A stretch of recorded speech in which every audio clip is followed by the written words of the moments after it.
In this video, I'm going to give you a scientific training routine to help you look like Baki.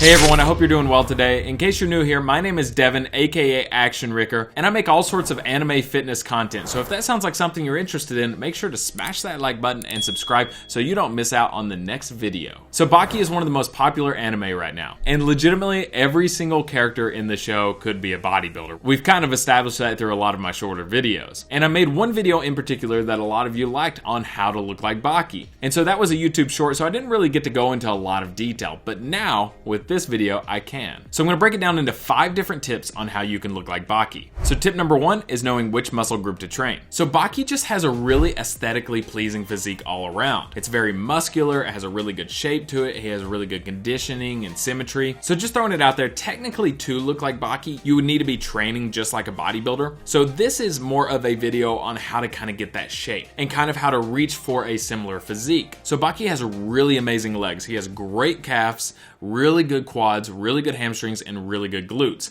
And I'll talk about the exercises needed for each one of those in the next tip. Next, we move up to the core. So Baki has an amazing core with great abs and a really slim waist. So we're definitely going to work on the abs quite a bit, and not necessarily the obliques because we don't really want to build them out. We want them to stay pretty lean. We want to have that good shape to us. If you work on them too much, then you might end up having more of a blocky physique, and we actually want to stay away from that. From there, we have to work on the back and chest width and depth. And finally, we need to work on the caps, the shoulders, and the arms. And so that leads us into tip number 2, which is exercise selection. So let's go back to the foundation. We have our legs. So there are 2 primary muscles in the calves. It's important to work both of them out, and you can work each of those muscles out through seated and standing calf raises. It's important to do variations where your legs are straight and where they're bent. Moving into the thighs and the glutes section, the most important lift that you can do, and this pretty much goes across the board for everybody, no matter what your goals, is squats. You should be doing squats, and I'm not talking about half rep squats, I'm talking full depth squats, but all the way down and then all the way up. Side note, a common myth about squats is that your feet should be pointed straight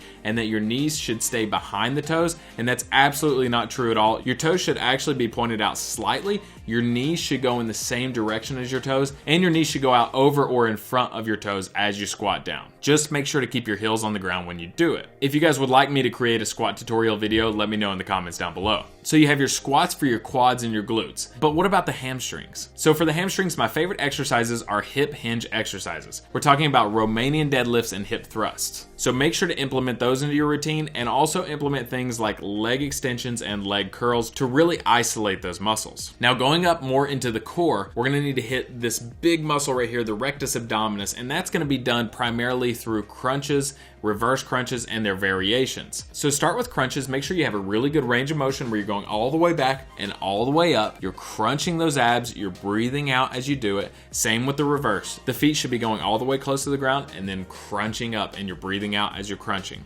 So you're working on that rectus abdominis. Every now and then you could put in some oblique work, but we don't want to do too much. So you could do things like Russian or oblique twists for those. And when you're doing this, to make them strong, train them just like you would any other muscle group. So instead of doing 50 reps, do like 3 sets of 10 or 3 sets of 15 reps, but add some weight if it's too easy, or do it on a decline bench. If you've never done crunches or reverse crunches on a decline bench, give it a shot. I think you're gonna like them. Okay, now we're moving up to the depth and the width of the chest and the back. So first, let's talk about the back. So to really build the width of the back, how wide it is, we need to do vertical pulling motions. So that's gonna be things like your pull-ups and your pull-downs. And make sure when you do them, you don't have like a close grip, chin up kind of grip. You want to be wide and you want to pull it down, and you want to either pull yourself up to the bar or pull the bar down to your upper chest. And you want to have your back arched really well whenever you're doing any exercise. So that works a little bit on the width. What about the depth? For the depth in the back, it's important to always implement rows. So bent over rows specifically are gonna be your best bet, and then you can do other rows like dumbbell rows or band rows on top of that. Now let's talk about the basics of chest width and depth. So to get the chest wide, you're gonna wanna do a lot of flies. So anything that really stretches out the chest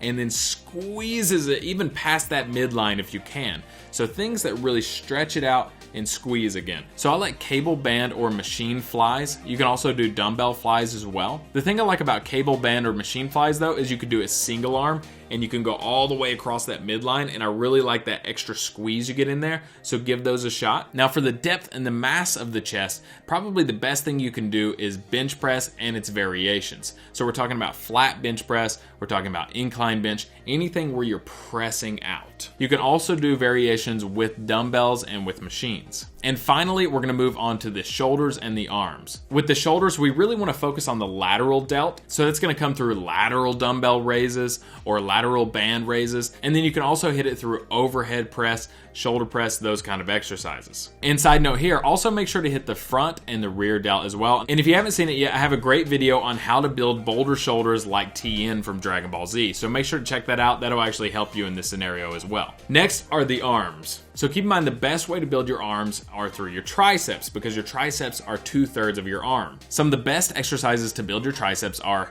close grip bench, dips, pushdowns, and overhead tricep extensions. Some of the best exercises to build the biceps are barbell curls, machine curls, dumbbell curls, concentrated curls, and most of those different variations, but those are some of the best ones right there. So those are the exercises based on the muscle groups that you need to be working. So now let's go into how to properly implement them into a scientific training plan. A proper scientific training routine is going to use the basic training principles. So number one, it's going to be periodized, meaning that it's not linear, it's not the same thing all the time. You're eventually going to change it up every new cycle. Number two, it's going to overload. That means that you're going to try and progress in volume and intensity over time. Number three, it's going to be specific. So that means that you're going to actually train for this physique. So for this training program like Baki, we need to implement a lot of those exercises that we talked about in the last tip. And the training program has to have variation in it. So we can't just have one single training routine and just think that's going to do us over time.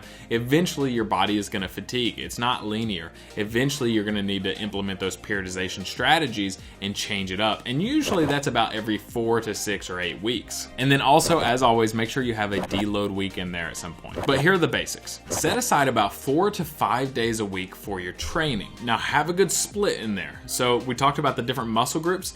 Don't train every single one every single day. So for instance, you might do a 4-day split where you do lower body, upper body, lower body, upper body. You could also do a 4-day split where it's push muscles, pull muscles, push muscles, pull muscles. I myself usually stick with somewhere around a 5-day-a-week training routine where it's a heavy push and pull day, a moderate full body day, and then kind of a lighter push and pull day as well. So whatever it is, make sure you have a really good training split.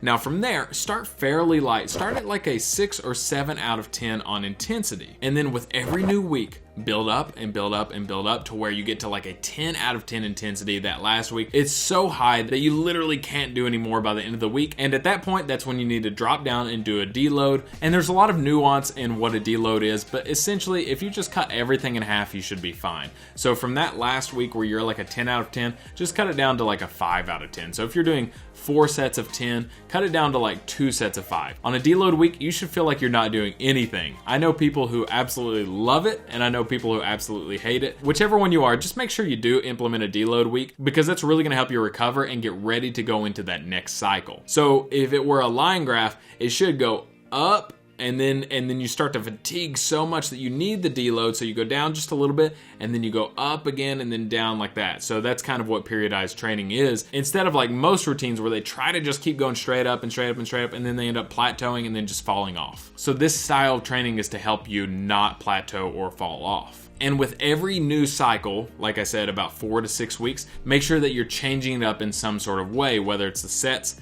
the reps, or the exercises, or all of the above. Just make sure you're changing it up, but it's still targeting those same muscle groups that you need for this training program. So tip number 4 is nutrition. Now I'm just briefly gonna touch on this because I'm not a registered dietitian. Basically, it depends on where you're starting from. If Baki looks a lot smaller than you, if you're a lot bigger than Baki, you just have a lot more mass on you, then you might need to go into a hypocaloric diet, which means that you'll actually need to be losing weight over time. Now, if Baki weighs a lot more than what you actually weigh, then you're gonna need to go on a hypercaloric diet to gain that weight. Regardless of the nutrition that you're having, make sure that you're having enough protein. That's what's really gonna help repair and refuel your muscles for your next workout, so you can really pack on that density and that depth of your muscle. And those numbers are varied just a little bit. Usually it's around at least 0.6 and up to a max of around 1 times your body weight in grams of protein. Now, side note, that is your body weight in pounds, not kilos. And then from there, just make sure you're having good carbs around when you work out, and fats pretty consistently throughout the day, but not when you're working out because it'll slow down the digestive system. So if you want to learn more about calories and how to reach your goals through nutrition, make sure to check out my video on the basics of nutrition. And our last tip number 5, is time and consistency. Anything worth having is going to take a lot of time. And because Baki has such an amazing physique, whether you're coming from a place where you need to lose weight to look like him, or gain weight to look like him,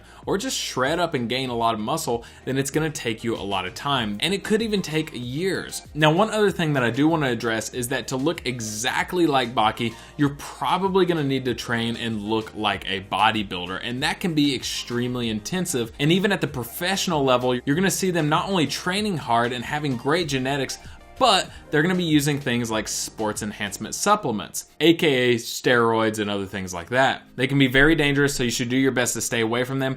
And honestly, when you're first starting out, you don't need them. You're going to get newbie gains in general, and you're going to gain so quickly. If you're brand new to fitness, you're going to essentially get gains like if you were taking steroids in general. Just make sure that you're training hard and you're consistent. And another note, Baki's physique really comes down to genetics as well. Some people will have the genetics to have that kind of shape and that kind of leanness to them, and some people just won't, and that's okay. With this style of training, this is really to help you go in that same direction and to get a body as close to Baki's in a safe and healthy manner as you can. It's not necessarily to look exactly like him, but it's to get as close as you can based on your genetics. So those have been my 5 tips on how to train to look like Baki. Guys, I really hope you enjoyed this video. Make sure to smash the like button as it really helps to support the channel. And subscribe so you don't miss any more anime fitness content. And side note, I try to be in the comments for the first 30 minutes after I release a new video, so hit that notification bell if you'd like to interact with me in the comments. If this is your first attempt at training, if you're starting training for the first time ever, let us know in the comments down below so we can cheer you on. And if you have any questions at all about training, also put those in the comments. I'll try to respond as much as I can. Guys, again, thanks so much for watching, and I will catch you in the next video.